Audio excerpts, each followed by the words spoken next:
welcome. Tempering your weapons?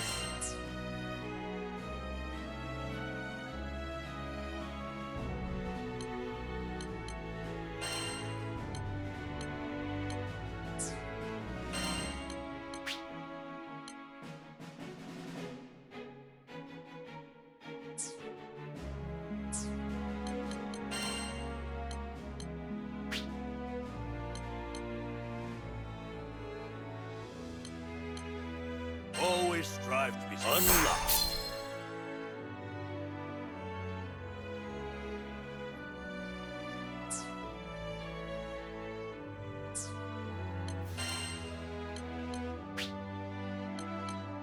I'll unlock the power. It can be tempered even more now.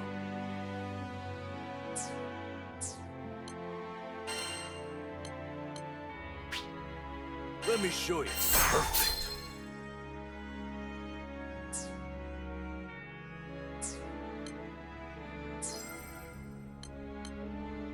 Which weapon shall I strengthen?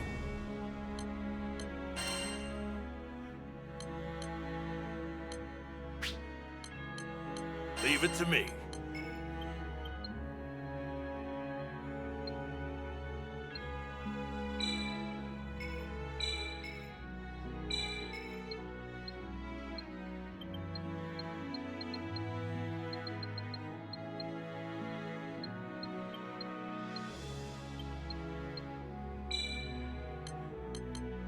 That went well. Always strive to be stronger.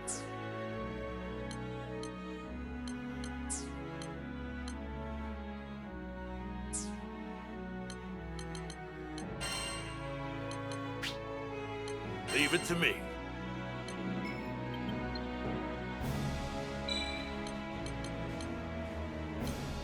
Not bad, is it?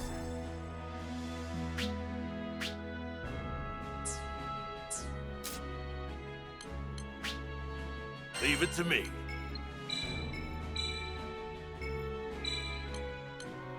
It's a great success.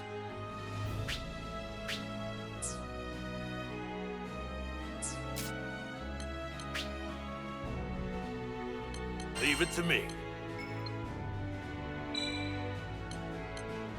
That went well.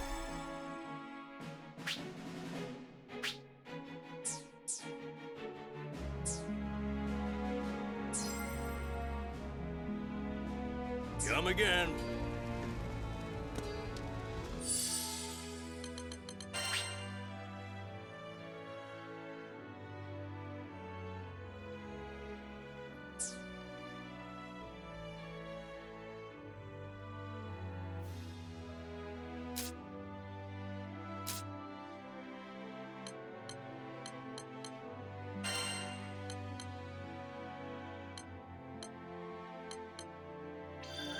Put in the work, reap the rewards.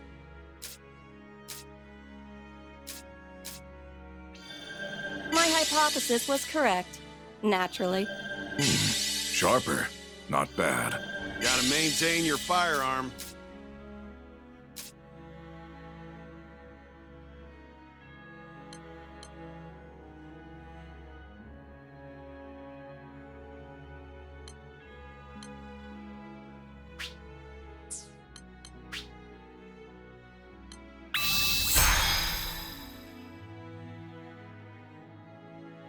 Guess who just got stronger?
Good day.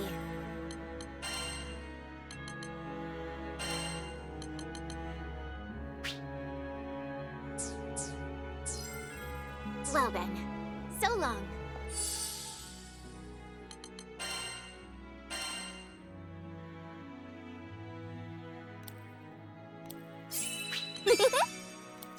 Oh, fun! That's nice.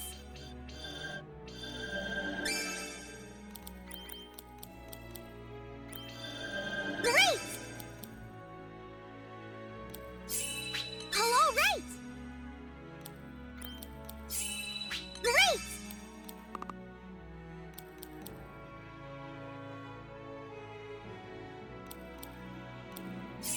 Hello, right!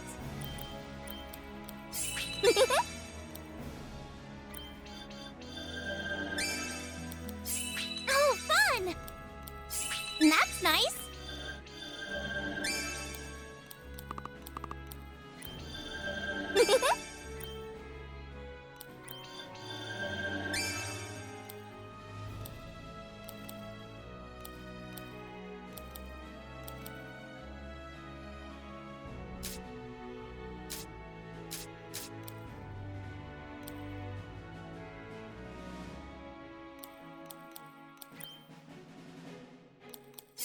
Intriguing. Huh. Interesting. Excellent.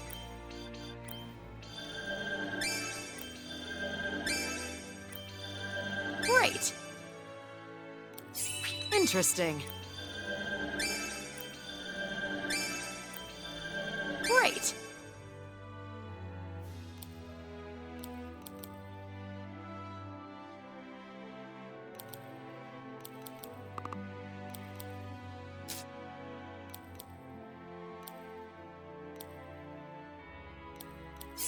Excellent. Huh.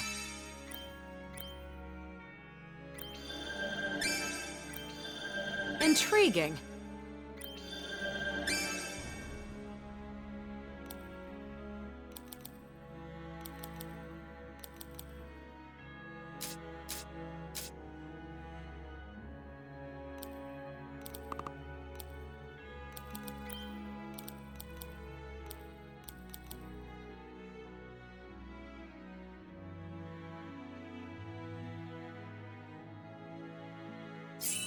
Can't wait to try this out in the field.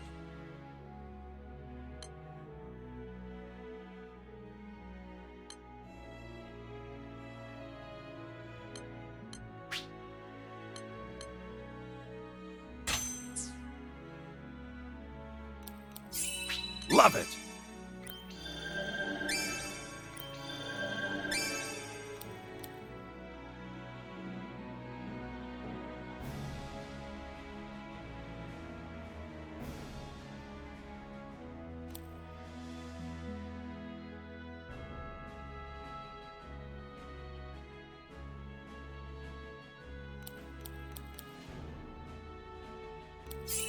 Good stuff.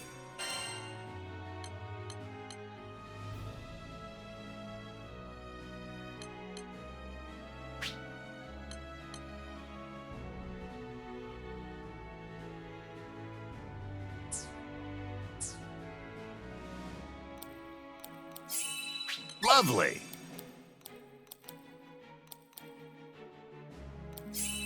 Ooh.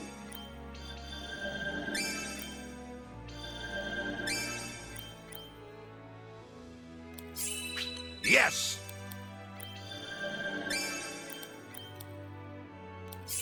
Lovely.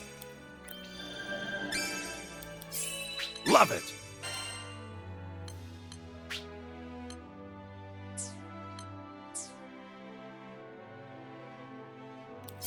Ooh.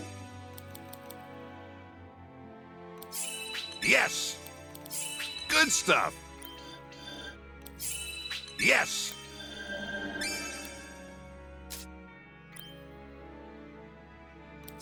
Good stuff. Love it. Lovely. Ooh. Love it. Good stuff. Ooh. Lovely. Yes. Lovely.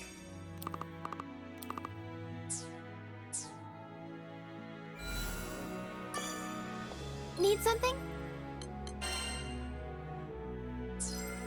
Please come again.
Hello.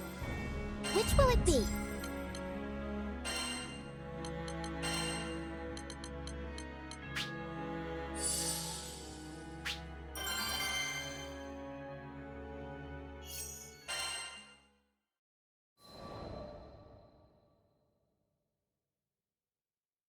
The villagers didn't seem too worried about Lev. According to them, he'd have to venture much deeper into the forest before encountering any monsters. But that wasn't the issue. It seemed like nobody wanted to talk about why he'd run off in the first place. It was an obvious cry for help, and nobody was helping. I went through the same thing back in the day. Even after I met my master, there were times when the loss of my parents was just too much to bear. I didn't go so far as to run from home, but I'd sit alone in the corner of my room, hugging my knees to my chest and crying. Whenever Master Zaka found me like that, he'd always perform a silly magic trick to cheer me up. Just like me, all Lev wanted was for someone to find him, to take his hand. So he went off on his own in the hopes that someone would come for him. I'm sure he knew it was selfish, but it was the only card he felt he had left. Do you think this means Lev doesn't want to live at home anymore? I had a feeling that wasn't the case. He's probably just going through a rebellious phase. Oh, that's when kids start arguing and acting out, right? Catalina told me it's pretty common. Did you have a face like that? Lyria's question was innocent enough, but I was too embarrassed to admit that I'd ever gone off alone because I wanted someone to pay attention to me. Heck no! That's not something befitting of a grown lady like myself. So what if I told a little lie? Our biggest concern right now was Lev, who was out there, probably crying with his back up against some rough, silent tree. He needed a friend, and I was more than determined to be one for him. This forest is as huge as ever. I sure hope Lev's okay. Come on! We gotta find him, and fast!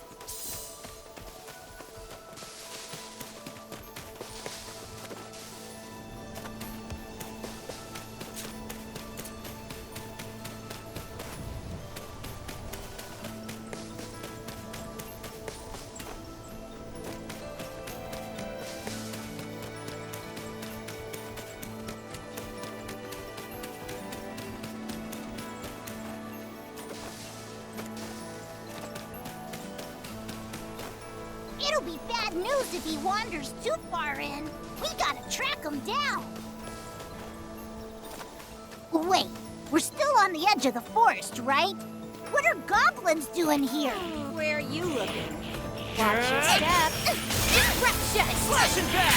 Straight up arrow! There's no time to waste. We've gotta find him. Watch out for the flyers! We're gonna need that magic of yours, yo! God, I don't see him anywhere. Violent shadow! Huh?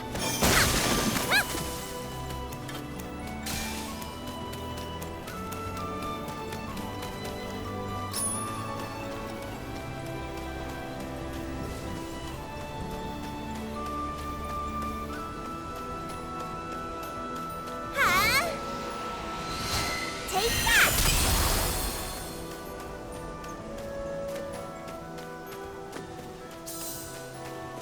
That's a lot of monsters. Guess we'll just have to take them all out. I'm on it. It's over! Phantasmagoria. Get ready for it now, Incoming! Oh, come on! Just leave us alone already! Dr. Din! Where are you looking? Fire! It's like that's the last of them. Let's all alone out there! Come on!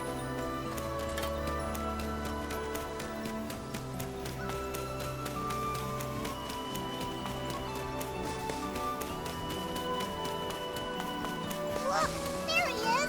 Over there! Jugando! I'm the one you want! Watch out for the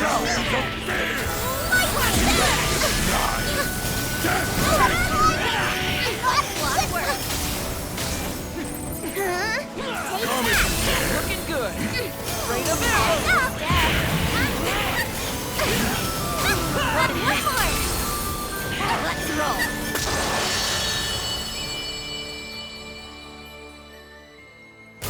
Don't worry, they're gone now. You okay? Yeah, thanks.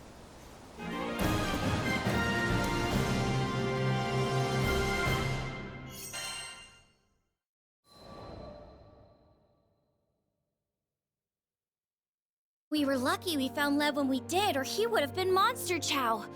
But before we could talk to him, the town watch came hurrying over. Lev, your parents are worried sick about you. Come on, let's go home. Lev looked away, ignoring the old man's outstretched hand. I could imagine how he was feeling, being treated like he was selfish and immature, when all he wanted was someone to sit down and talk to. The man sighed and scratched his head in frustration. Your mom and dad are fine people. Try being a little more considerate, okay? Lev immediately bristled at those words, breaking his silence. What do you know? This is all your fault! Knocking the man's hand out of the way, he turned and ran deeper into the forest. It was like watching a scene from my own past, but I wished he'd get a grip already. The deeper he went into the forest, the more likely he was to get attacked. We had to hurry.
We all split up to search for Lev so we could cover more ground. I didn't see any trace of him at first, so I thought I must have gone the wrong way. But then I noticed footprints that looked like someone had slipped over a nearby ledge. And sure enough, when I peeked down, I saw a familiar figure sitting hunched over, knees to his chest. He looked a little scraped up, but didn't seem to be hurt badly. I was just glad I'd managed to find him still in one piece.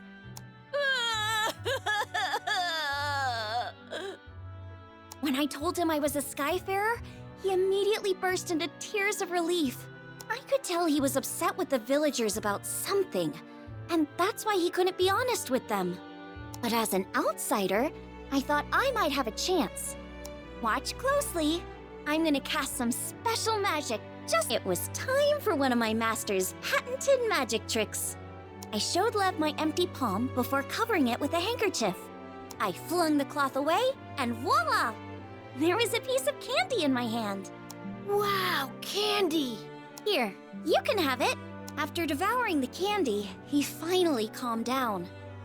Thanks. Normally, that would have been enough to lift any kid's spirits. But his face fell again as quickly as it had lit up. I guess he really doesn't want to go home. I decided I wouldn't leave him until there was a smile back on his face.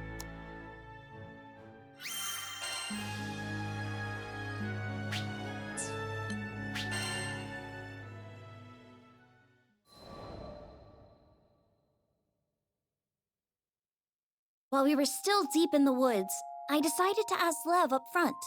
Why did you run away? He hesitated at first, but after seeing that I was serious, he started to open up. My mom and dad used to work as doctors in Tempeal.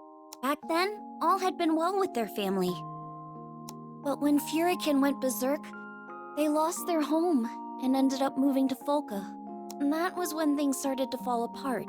His parents began to spend all of their time tending to patients who were affected by the disaster, with hardly a moment's rest. Lev watched as his mom got paler and the black circles under her eyes grew darker and darker. Eventually, she collapsed from overwork. I told her she wouldn't be able to help people anymore if she got sick. She just wouldn't listen to me. And here I thought he was just a kid going through a rebellious phase. That wasn't the case at all. That's really grown up of you, Lev. You're just worried about your mom and dad, huh? Yeah. After hearing Lev's explanation, I finally understood how he felt. I knew how hard it was watching people you cared about pushing themselves too hard. I couldn't stand to see my master doing it either. And that's exactly what was going through Lev's mind. He wasn't being selfish. Everything he did, it was because...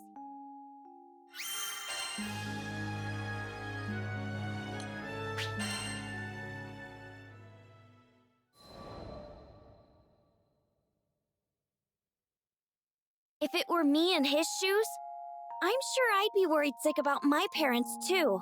There's nothing wrong with worrying about your parents. I'm sure they're proud to have a son who cares so much. But what? Something was still on his mind.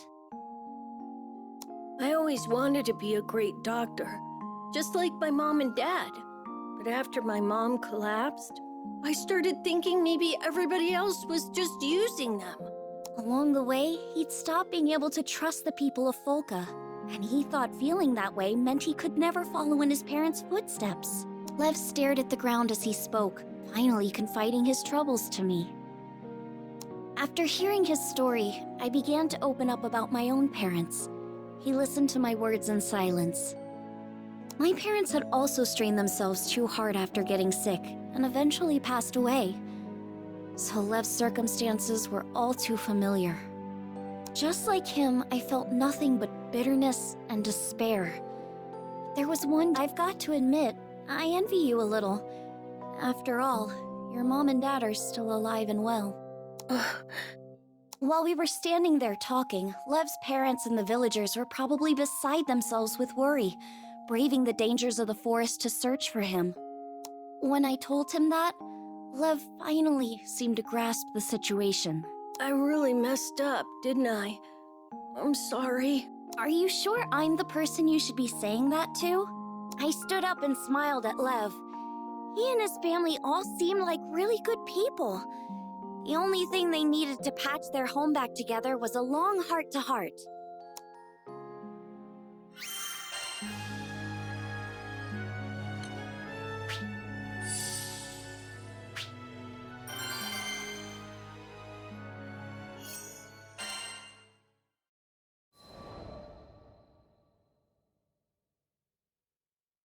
As we made our way back to town, Lev still seemed anxious. Don't start freaking out yet. First, you need to apologize to your parents. Then you can tell them everything you told me. Well, how am I supposed to say it, though? Talk about helpless. Lucky for him, he had a grown-up lady around to nudge him in the right direction. How about I teach you that special magic I showed you earlier? But that wasn't real magic, right? It was just some cheap trick. Rude. It was good enough to make you stop blubbering, wasn't it? Come on, let me see your hand. The trick I showed him could be used without any special training. It was the magic designed to bring smiles that my master had taught me. Lev watched me closely, then tried his best to copy what I did. He practiced over and over and over. After walking through the forest for a while, we heard the voices of Lev's parents and the other villagers. Lev? Answer if you can hear me! Where are you, Lev? Mom! Dad! As soon as Lev heard his parents' voices, he broke into a run. At that moment, the villagers' shouts echoed through the nearby woods. Look out! An enormous figure was approaching, knocking down trees as it lumbered toward us. It couldn't be a goblin. Intruders, die! It all happened so quickly. The goblin lunged to attack Lev's parents. You're gonna have to go through us first. Huh? Lev was speechless. It seemed as if the entire town of Folka had stepped up to protect his parents from the monster. Puny weaklings! What I did next was purely out of instinct. Freeze! A block of ice appeared out of thin air, slamming into the goblin's head. Tasty meat! You worst! The spell had done its job. I'd gotten the goblin's attention. I finally made a breakthrough with Lev.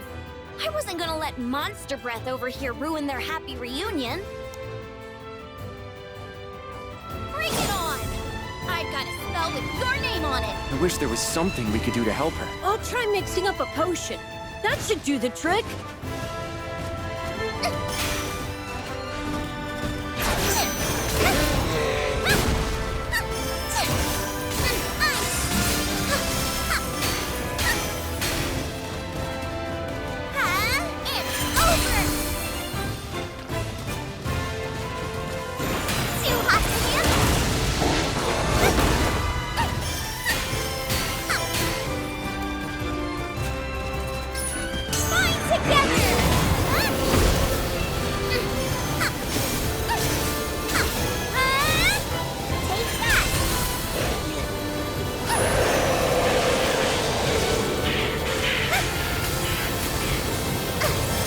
There's more of them. What do we do now? Stand back, everyone! I can handle this by myself!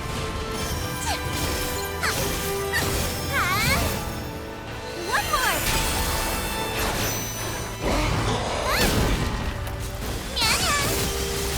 Time to pry!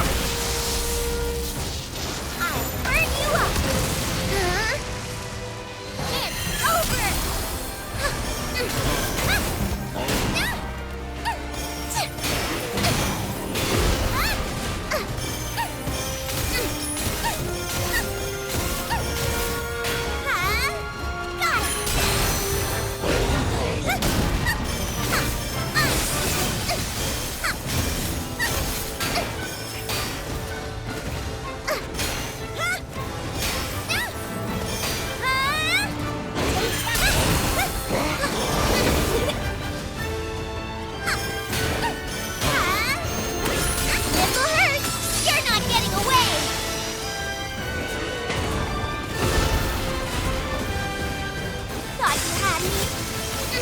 The air crackling? It'll take more than that to scare me. Yeah, you got this! He's putting up one heck of a fight. No. He needs medicine, quick!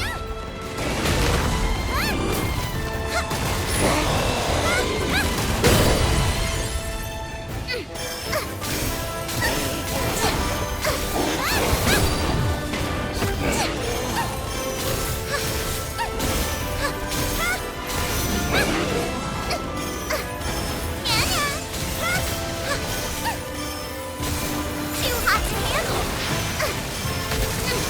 Come on, you can do it! Heads up.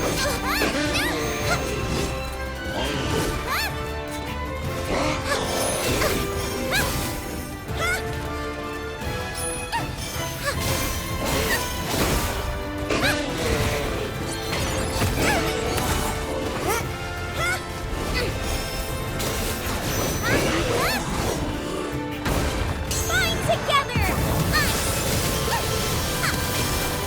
Fire! Blow them away.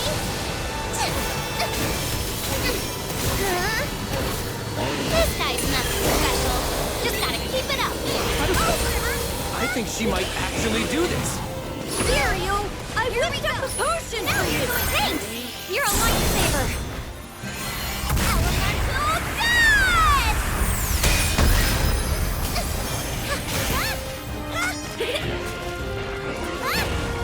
Thought you had me.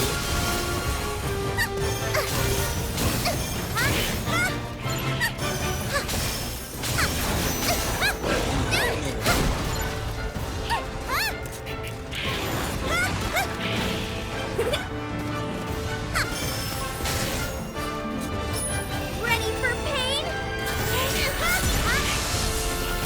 Here's another potion with your name on it! Thanks, love. Just what I needed.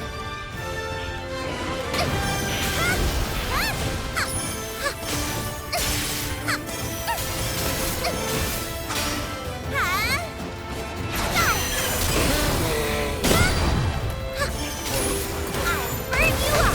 Gravity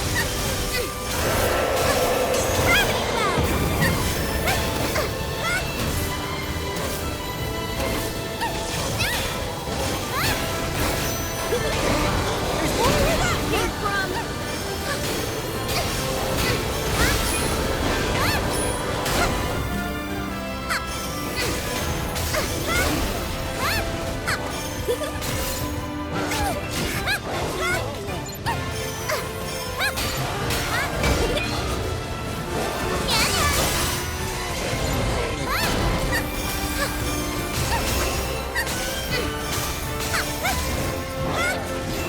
Another revival potion coming up!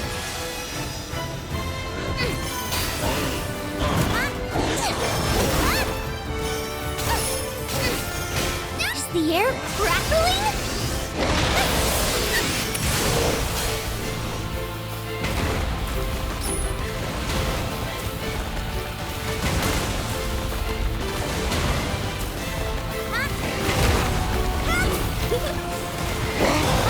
There's more where that came from! My parents put their lives on the line for the sake of vaults, so I can't back down either. I'll use the magic Master Zaka taught me to make everyone smile. Bind together!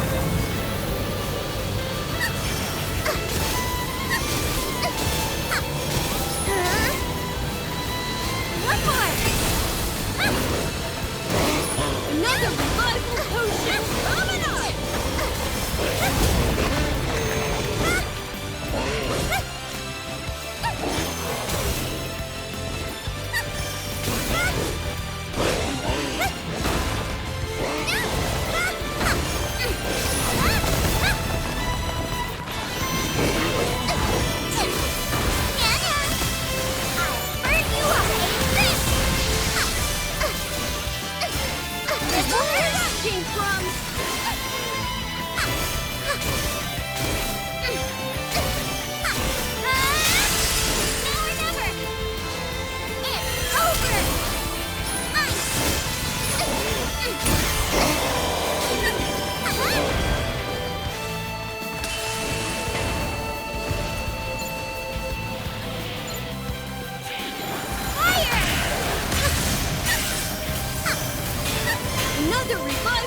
Retribution coming up! Gravity well! Now you're going down! Nothing yet! Elemental dust!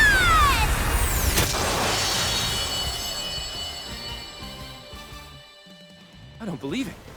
She took it down all by herself.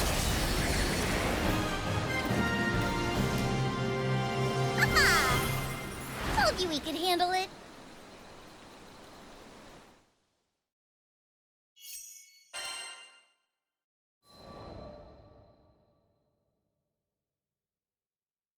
First you saved Tempeal, and now us. Thank you, Skyfarer. The people of Volca were all safe, including Lev's parents. After thanking me, Lev turned to the villagers, shuffling his feet nervously. I'm really sorry, everybody. Thanks for protecting my mom and dad. Come now, there's no need for that. We're the ones who ought to be thanking your folks. They've done so much for us. Sorry for everything we've put your family through. Lev and I shared a glance before he turned to his parents, finally telling them everything he'd been bottling up inside.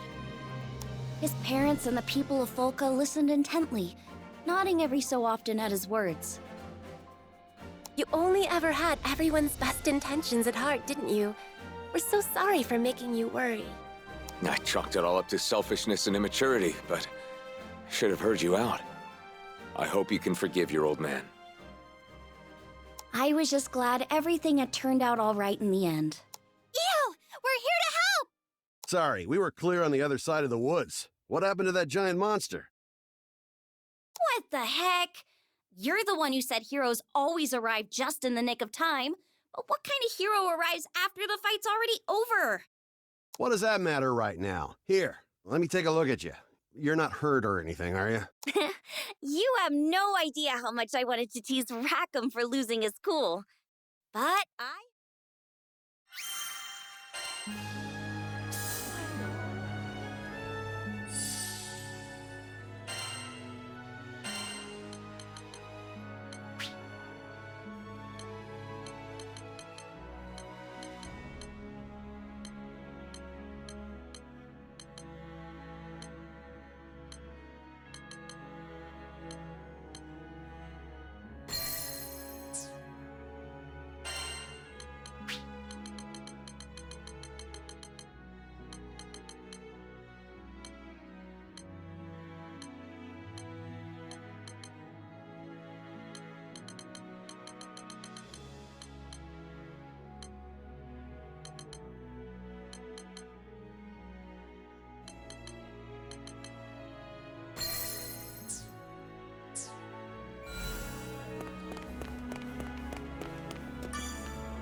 Need something?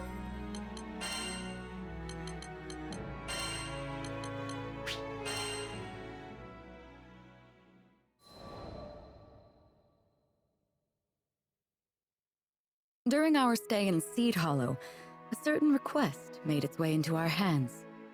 We were to inspect sightings of a mysterious young girl near the Seed Hollow castle. You don't think she's a ghost, do you? I put a hand on Lyria's shoulder to comfort her, and asked the client for more details. According to reports, the young girl appeared to be looking for something. Workers helping with the castle's restoration effort would attempt to approach her, but she would vanish before they could get close.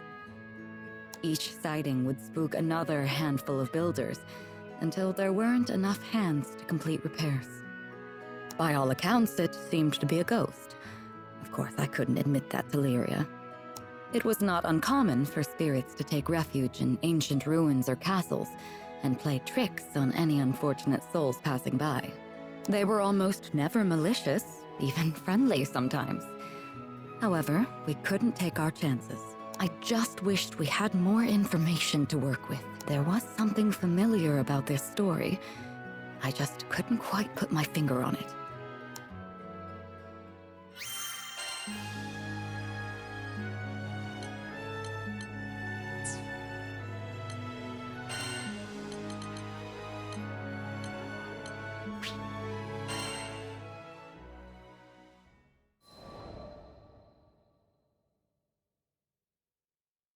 We made another pit stop in Seed Hollow, which gave me the chance to check up on Malfira and her progress with the blanket. Lyria and Vern came with me, and their eyes lit up when they saw her intricate embroidery, just like mine did that first sunny day. Though I hadn't known Malfira for very long, I felt a kinship with her, and I liked to watch her determination evolve with each new stitch. But most of all, I liked that her kind smile, maternal and comforting, was always able to put me at ease. I'd never met anyone so genuine. In fact, nor had my pets. Who's a spooky boy? Yes, you are. Malfira playfully scratched behind Beppo's ears. The mood was light, so I decided to learn a little more about my friend. I noticed you're in the Central Plaza quite often. More or less. I don't have much else to occupy my time. Not with that silly boy still playing in the sand. Malfira's partner was a geologist on dispatch in Dali, an extended dispatch, it seemed. Dali was an island of deserts, with bitterly cold nights. To Malfira, a cozy blanket seemed the perfect way to combat the harsh environment. Maybe it won't be necessary. He's coming back for a visit on the Airbus next month, and I'm about to burst with excitement. Her joy should have been infectious. Try as I might to put on a brave face, my heart sank at her words. The Airbus from Dali? Of course.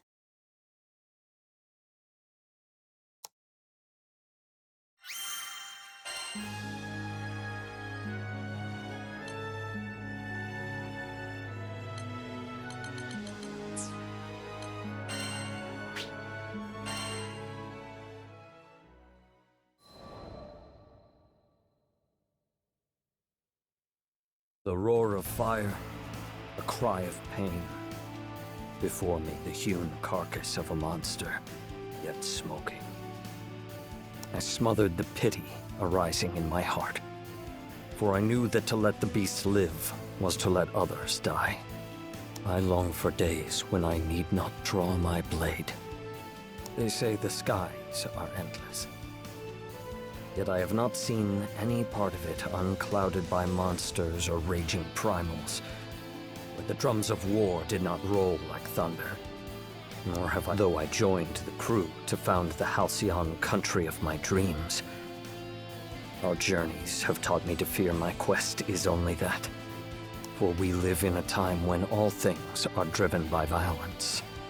And yet, who knows what lies just beyond the horizon?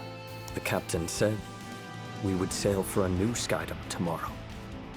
For once, may we alight upon shores of unbroken peace.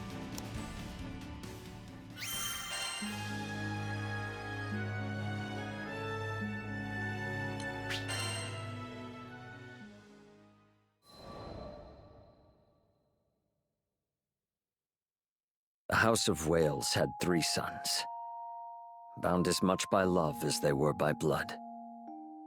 The eldest was named Aglavale, the next, Lamorak, and the youngest, Percival. I had not yet seen many summers when war broke out in a neighboring country, raising a tempest of violence that would blow us all asunder. My mother, the Queen Heartzeloida, opened the gates of our castle to all who had lost their homes, even those hailing from beyond the borders of our kingdom. She would often say, Regardless of our lineage or nation, we are all connected, in joy and in sorrow. It was through her example that we learned to honor our neighbors. And yet the same people she gave generously to would be the very ones to take her life. I will never forget the scene of her death. I can yet hear the echoes of Aglavale's curses. See the stark white of Lamorak's face as his magic failed to save the one thing he treasured most. And I can feel the warmth leaving my mother's hand as I knelt over her, unable to offer anything but my tears. To the very end, all her thoughts and worries were for us. How can an absence feel so heavy? What heart, having borne the weight of grief, will not be changed forever? For my part, I grew to despise the violence that robbed me of my family.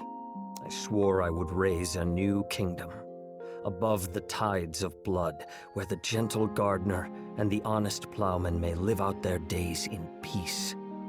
The same grief, however, bent Aglavale on a different path. Believing he could conquer tragedy and banish it from our lands, he began amassing great power. But where power treads, war soon follows.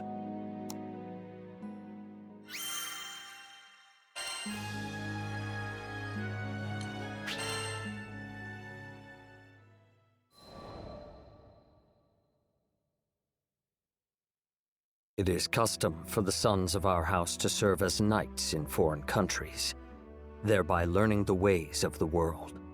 I went to Fiendrock, an ally of Wales, and there joined the Black Dragons, in time becoming vice-captain. Fiendrock made no distinction between me and its native-born children, and I grew to see it as my second home. But no sea is so placid that storms do not brew. There was strife here, too, sweeping over the lands like an illness. I set out on a journey to seek its cure, and that was how I met the captain. Never had I come across a greater fool. In the captain's eyes, there was no sky dweller too high or low to merit aid. No person too strong or weak to join the crew. Who better than to stand by me as I built a kingdom on an impossible dream? And it was not I, nor Lancelot, nor Vayne, nor my former commander Siegfried, but the captain, who contributed most to the restoration of Fiendrock.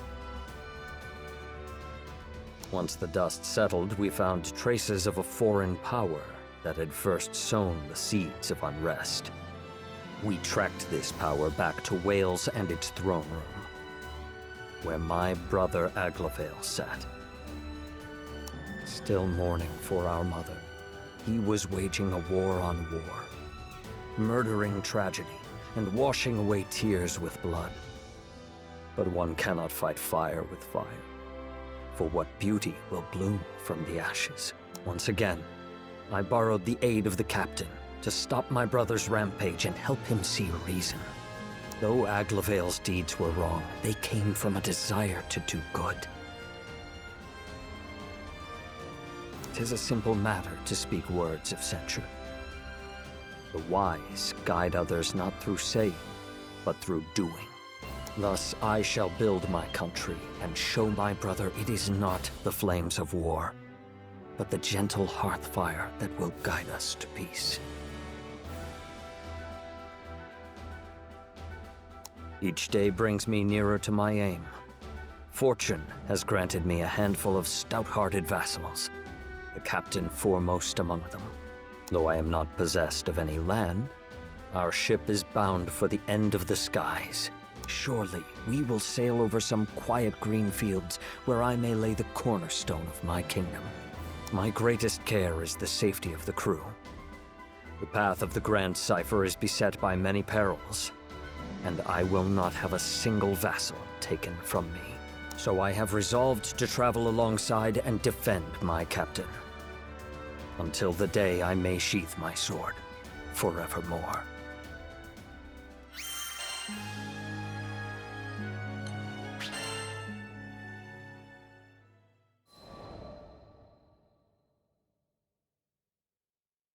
With each skydom I visit, I survey both the lands and the people, hoping to extract the worthiest hearts as vassals for my own kingdom. To that end, I return to Folca, the first settlement we came upon in Zega Grande. But though the earth is ever filled with rich soil and strong rock, true gems are few and far between. So too are the noblest spirits. The people of Folca were of a good but common sort, who preferred constancy to change. They had no army, and peace in the city was kept by a band of volunteers. But if there is one thing I have learned from the captain and crew, It is that wisdom and strength often reside in the unlikeliest of places. Thus, I sought out the Fulcan Defense Corps, hoping to find a diamond in the rough. The city folk, however, expressed little faith in their guards. The Defense Corps? Full of bums who got more stomach for eating than fighting. Better off calling them the Defense Corpses for the fat lot of help they are. Yet these were dangerous times for Folka. Brigands and monsters now swarmed about the city, attracted like flies to the reek of Avia. The people looked to the Defense Corps for protection, but received only excuses. We don't have the resources to combat this threat. Take shelter until the danger is past. And so the city grew to trust vagabond skyfarers more than their own soldiers. Though I had little hope of finding a vassal among this ragged band, perhaps there was a lesson to be learned from their weakness. When I build my kingdom, it will need to be governed by its own councils. But houses of power, choked by the vines of corruption and frailty, is there any prevention? Where does the first crack form? It was in Folka that I would piece out the answer to this riddle.